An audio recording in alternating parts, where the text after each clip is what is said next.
হেই বন্ধুসকল, পুনৰবাৰ আপোনালোকক মোৰ এছবি ব্লগলৈ স্বাগতম।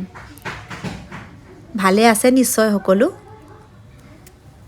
নতুনকৈ এটা প্ৰয়াস কৰিছোঁ। আপোনালোকৰ অকণমান মৰম আৰু সহায়ে আগবাঢ়ি যাব খুজিছোঁ। মোৰ চেনেলটো ছাবস্ক্ৰাইব কৰি দিব আৰু লগতে কমেণ্ট কৰিবলৈ নাপাহৰিব। ভিডিঅ'বোৰ ভাল হোৱা নাই বনাওঁতে, শিকিছোঁ যে।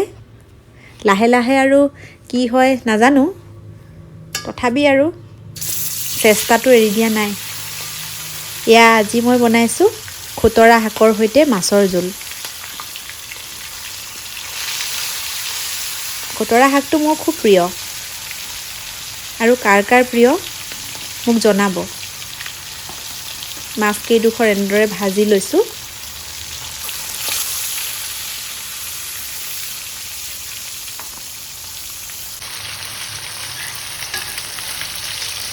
এয়া বেছিকৈ ভজা নাই, আধা ভাজি লৈ মই এয়া টুকি ল'লোঁ।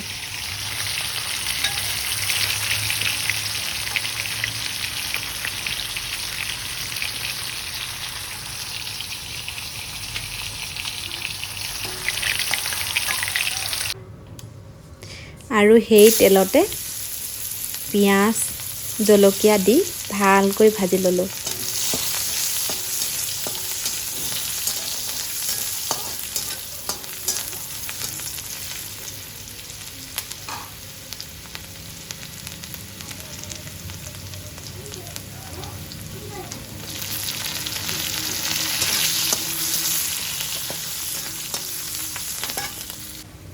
আৰু অলপ ভাজি লোৱাৰ পিছত এইয়া মই বিলাহী কাটি দি দিলোঁ। বিলাহীখিনিও ভালকৈ ভাজি ল'ম।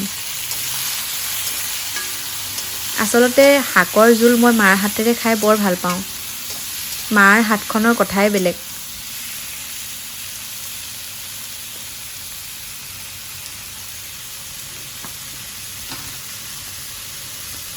আৰু ইয়াতে মই হালধি আৰু নিমখ আন্দাজমতে দি দিলোঁ।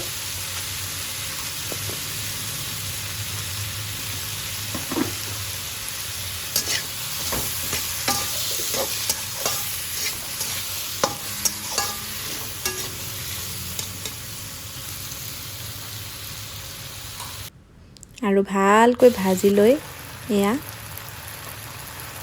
শাকখিনি দি আৰু অলপ ভাজি ল'লোঁ।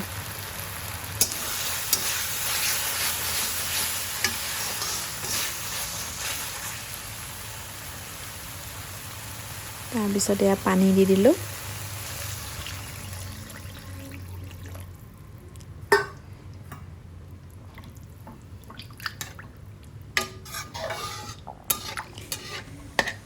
আৰু এতিয়া মাছকেইডোখৰ দি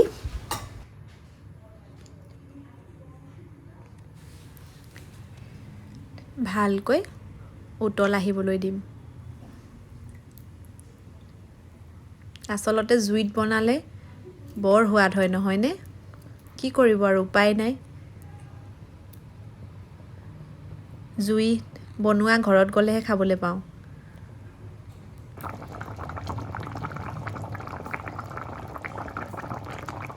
আৰু এয়া ধুনীয়াকৈ উতলি গৈছে। আৰু এয়া মোৰ মাছৰ জোল হৈ গ'ল। ধন্যবাদ। মোৰ চেনেলটো ছাবস্ক্ৰাইব কৰি দিব।